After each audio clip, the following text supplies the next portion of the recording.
নমস্কার বন্ধুরা, আশা করি সবাই খুব ভালো আছো। তোমাদের জন্য রাঙামতির আজকের পর্বের রিভিউ নিয়ে আমি চলে এসেছি। টলিউড স্টোরি এক্সপ্লেনারে সবাইকে অনেক অনেক স্বাগত জানিয়ে আজকের রাঙামতির পর্ব শুরু করছি।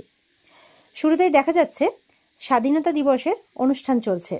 সেখানে একলব্যের বরদা, সব্য, অঙ্কুরদা আরও বাকি অনেকে আছে, পাড়ার প্রতিবেশীরা, ক্লাবের লোকেরা সবাই কিন্তু গান গাইছে আর বাড়ির সবাই হাততালি দিয়ে সঙ্গ দিচ্ছে। এরপরে একলব্যের বাবা ও মাকে দেখা যাচ্ছে তারা আগামীকাল একলব্যের জন্য বাড়িতে পুজোর আয়োজন করেছেন। একলব্যের মা নেমন্ত্রিতদের লিস্ট নিয়ে একলব্যের বাবাকে বলছেন যে এবারে তারা তাদের দুঃসম্পর্কের আত্মীয়দের নেমন্তন্ন করবেন। আরও বলছেন, দেখো নবারুণ, এই পুজোটাতে তো কেবলমাত্র একটাই উপলক্ষ মাত্র, এই পুজোটা তো শুধুমাত্র একটা উপলক্ষ মাত্র। লোকজন বাড়িতে এলে যাতে আক্কুর মনটা একটু ভালো থাকে, সেই জন্যই তো এই ব্যবস্থাটা করা হচ্ছে। যতক্ষণ না আমার আক্কু আবার স্বাভাবিক হচ্ছে ততক্ষণ আমি যেন শান্তি পাচ্ছি না। এরপর দেখা যাচ্ছে যে অঙ্কুরদা, সব্য, পাঞ্চালি, রাঙা একলব্যকে বাড়ি নিয়ে আসে। একলব্যের মাও একলব্যের অবস্থা দেখে কি হয়েছে জিজ্ঞাসা করলে অঙ্কুরদা বলছে, ও কিছু না, একটু মাথাটা ঘুরে গেছিল, কিন্তু এখন ঠিক আছে। এই অবস্থায় অনেকক্ষণ দাঁড়িয়ে থাকতে হয়েছে তো তাই ক্লান্ত লাগছে, এই বলে রাঙা একলব্যকে কিন্তু ঘরে নিয়ে যায়। মা এরপর একলব্যকে নিয়ে একটু চিন্তা করতে থাকেন। তিনি চিন্তাতে সব্য আর অঙ্কুরকে জিজ্ঞাসা করছেন যে বলো না, আমার আক্কুর কি হয়েছে, সত্যি করে বলো। বরদা বলছে, আসলে ওর সাথে এত বড় একটা ঘটনা ঘটে গেছে, তাই ও একটু ট্রমাটাইজড হয়ে আছে। ওর জায়গায় আমরা যদি কেউই হতাম, যে কেউই হতাম, আমাদেরও কিন্তু একই অবস্থাই হতো। আর কটা দিন যেতে দাও, দেখবে সব কিছু ঠিক হয়ে যাবে। অঙ্কুরদা তখন বলছে, মা, আপনি ঠাকুরের কাছে প্রার্থনা করুন যে এয়ারলাইন্সের কোম্পানিগুলো যাতে ওর চাকরিটা বহাল রাখে। একলব্যের মা বলছে, কেন রাখবে না? আমার ছেলে তো কোনো অন্যায় করেনি, আর সেটা তো প্রমাণও হয়েছে। তাছাড়া একেবারে সুস্থ আর ফিট ও। বাবা তখন তার মাকে বুঝিয়ে বলছেন, তুমি এগুলো নিয়ে চিন্তা করো না, পুজোটা হতে দাও, দেখবে ঠাকুর সবকিছু ঠিক করে দেবেন। ওদিকে রাঙা একলব্যকে ঘরে নিয়ে গিয়ে বলছে, এই তো আর কদিন পরে তোর দুর্বল ভাবটা একদম কেটে গেলেই তুই আবার প্লেন নিয়ে আগের মতো আকাশে উঠবি। এটা শুনে একলব্য আবারও চুপ হয়ে যায়। তখন কলি, চার্লি এদের সবার কথা কিন্তু মনে করছে যে বাড়িতেও স্পাই লাগিয়েছে, তারা নাকি 24 ঘন্টা নজর রাখছে। এই সমস্ত ভাবতে ভাবতে একটা টেনশন হয়ে যায় একলব্যের। আর হঠাৎ করে বলে ওঠে, কতবার তোমাদের বলেছি আমি এইসব বিষয় নিয়ে আলোচনা করতে চাই না। আমি জানি না আর জীবনে আমি কোনোদিনও ফ্লাই করতে পারবো কিনা। এই বলে ভয় পেতে থাকে। তখন সেখানে পাঞ্চালি, আহিরি, পাঞ্চালি উপস্থিত আছে, আর আহিরি হঠাৎ করে চলে আসে, বলে সরি, আমি নক না করেই চলে এলাম। রাঙারাও কিন্তু এই কথাটা শুনে, সবাই আর কি, একলব্যের মুখে এই কথাটা শুনে অবাক হয়ে যায়। আহিরি বলছে, ফ্লাই করতে পারবে না মানে? তুমি একজন পাইলট একলব্য, তোমাকে তো ফ্লাই করতেই হবে। ওদিকে দেখা যাচ্ছে বৃন্দা সাত্তকীর সাথে মিলে বাড়িটা কিভাবে ভাগ করা যায় তার ফোন দিয়ে আসছে। বৃন্দা বলছে, বাবা মায়ের রাঙাকে আপাতত বাড়ি থেকে বের করার কোনো চিন্তা ভাবনা নেই, তাই এখন যদি রাঙা কোনো রকম কোনো বিপদে পড়ে তাহলেই একমাত্র সেটাকেই আমরা ইস্যু বানিয়ে তাকে বাড়ি থেকে বের করতে পারবো, আর আমাদের বাড়িটা ভাগ করতে অনেক সুবিধে হবে। সভ্য এইসবের কিচ্ছু বোঝে না, আর ময়নার মাথায় কোনো বুদ্ধি নেই, তাই যা করার তোমাকে আর আমাকেই করতে হবে। সাত্তকী তখন রেগে গিয়ে বলে, আমি তো যথেষ্ট চেষ্টা করছি, প্রত্যেক বাড়ি তো আমি বাবা মার সাথে কথা বলছি, বাড়িতে তুমি আর আমি বাদে আর কেউ বাড়ি ভাগ চাই না। আর সব থেকে বেশি রাগ হয় ওই রাঙার উপর। আগে ওর জন্য এমনিতেই আমরা সবাই অশান্তিতে ভুগছি, এই বাড়িতে সব ক্রিমিনাল অ্যাক্টিভিটি হচ্ছে, এখন এই একটাই উপায় যে আমাদেরই বাড়ি থেকে বেরিয়ে যেতে হবে। বৃন্দা বলছে, বারে, তোমাদের সবার সমান অধিকার আছে এই বাড়ির উপরে, আমরা বেরিয়ে যাব কেন, কি সব বলছো? এই বলে বৃন্দা কিন্তু তার বানানো প্ল্যানটা সাত্তকীকে বলছে। এমন প্ল্যান করছে যে বাড়ির কাউকেই কোনো কিছু দেবে না, তারা নাকি সবটা নিজেরাই আত্মসাৎ করবে, শুধুমাত্র বৃন্দা আর সাত্তকী।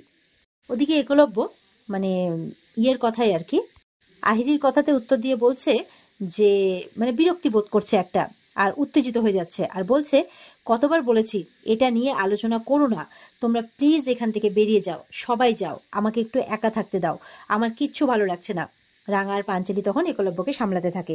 রাঙা বলছে, আচ্ছা আচ্ছা, ঠিক আছে ঠিক আছে, তুই থাক, আমরা চলে যাচ্ছি, তোকে চিন্তা করতে হবে না, তুই এত উত্তেজিত হোস না তো, আমরা বেরিয়ে যাচ্ছি। আর তোকে প্লেন উড়ানো নিয়েও এখন কোনো কিচ্ছু ভাবতে হবে না।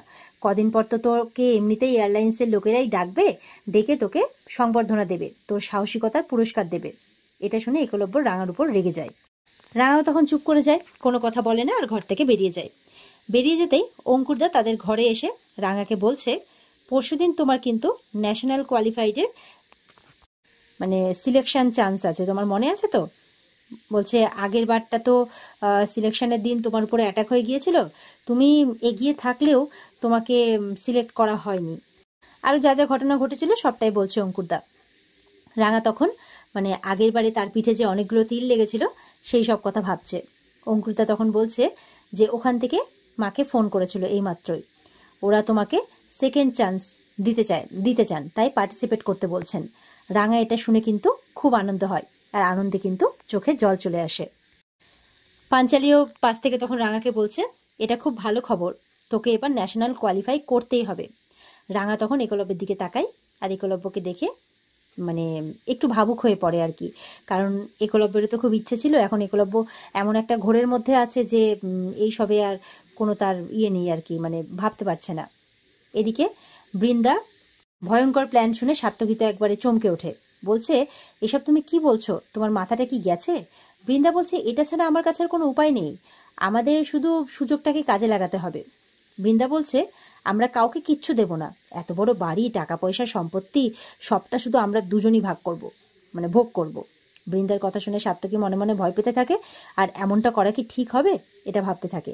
বৃন্দা তখন সাত্যকীকে বলছে যে তুমি এটাই তোমার বাবা মানে তুমি কি ভাবছো, তোমাকে সভ্যকে তোমার বাবা সবটা তুলে দেবে হাতে? কখনো না, তার প্রিয় ছোট ছেলে একলব্যকেই তিনি সবকিছু দেবেন। আর এইসব বলে কিন্তু মানে সাত্যকীর ব্রেন ওয়াশ করছে আর কি। আর এরপর তাকে টাকা পয়সা পাওয়ারের লোভ দেখিয়ে অনেক করে বোঝাচ্ছে। আর সাত্যকীও তখন শেষ পর্যন্ত বৃন্দার কথা এসে যায়, একদম লোভে পড়ে যায় আর রাজি হয়ে যায়। এরপর তার বাবা মা দেখছে যে এত রাত হয়ে গেছে, এখনো কেউ রান্নাবান্নার কোনো ব্যবস্থাই করেনি, তখন তো চিন্তায় পড়ে গেছে। পাঞ্চালি তখন তার বাবা মাকে বলছে, সাত্যকী মানে ভাইয়া একলব্য ঠিক মতো বাড়ি ফিরে এসেছে, তাই ভাইয়া আর বড় বৌদি ওরা দুজনে মিলে সবার জন্য বাইরে থেকে খাবার আনিয়েছে।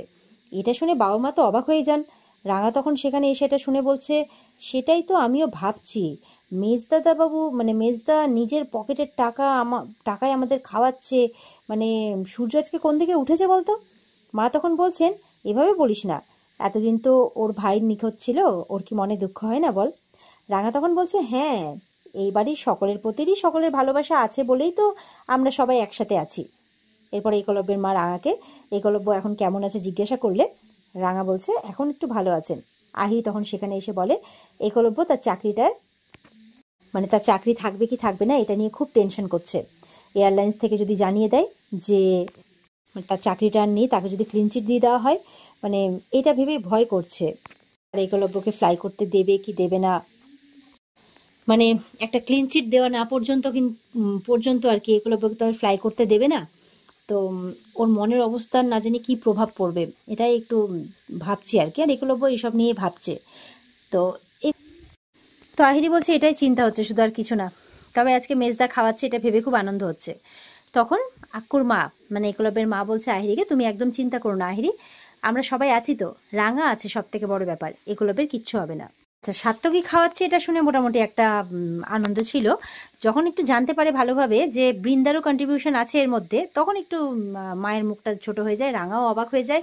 মানে ওরা হচ্ছে বাবা বৃন্দা, মানে বৃন্দাকে তো অতটা পছন্দ করে না, না বৃন্দা যা যা কাণ্ড সব কারখানা করেছে, কিন্তু সভ্য খুব আনন্দ হয়, বাবা বৃন্দা খরচা করেছে, তার মানে দেখলে ও আস্তে আস্তে ভালো হচ্ছে। আচ্ছা দেখলে মা, আমি তোমাকে বলেছিলাম না যে একটা দিন আসবে যেখানে বৃন্দাও খুব ভালো হয়ে যাবে? সব্যর আনন্দ মানে সব্যর মুখে হাসি দেখে, তার মন এত আনন্দ দেখে তার মা রাঙা দুজনেই খুশি হয়ে যায়। সে এখানে খুব খারাপ মানুষও বেশি দিন খারাপ থাকতে পারে না, খুব আনন্দ সব্যর। পাঞ্চালি বলছে, তুই একটু চুপ কর, হ্যাঁ, তোর বউ যদি এখন শুনতে পায় না তোর গর্দান নিয়ে নেবে, বুঝতে পেরেছিস? এবার তো খাবার চলে এসেছে, প্রচুর খাবার অর্ডার দেওয়া হয়েছে, বাবা মা তো দেখে অবাক, এত খাবার অর্ডার দেওয়া হয়েছে। তো সবাই মিলে এবার খাবারের প্যাকেট খুলছে, সব্যর মনে খুব আনন্দ, কিন্তু রাঙার মনে কিন্তু সন্দেহ। সে ভাবছে হঠাৎ করে মেজদা আর ওদিকে মানে বড় বউ দিদি নিজের পকেটে টাকা খরচা করে সবাইকে খাওয়াচ্ছে, ব্যাপারটা কি? জীবনও তো খাওয়াই না, নিজেদের পকেট থেকে 1 টাকাও বেরোয় না, সেই জায়গায় এত কিছু করছে, সত্যি চিন্তার ব্যাপার। তো এই কথাটা ভাবছে মনে মনে রাঙা, আর একটু অবাক হচ্ছে। আর এখানেই কিন্তু আজকের পর্ব শেষ হয়ে যায়। এই ছিল আজকের পর্বের রিভিউ।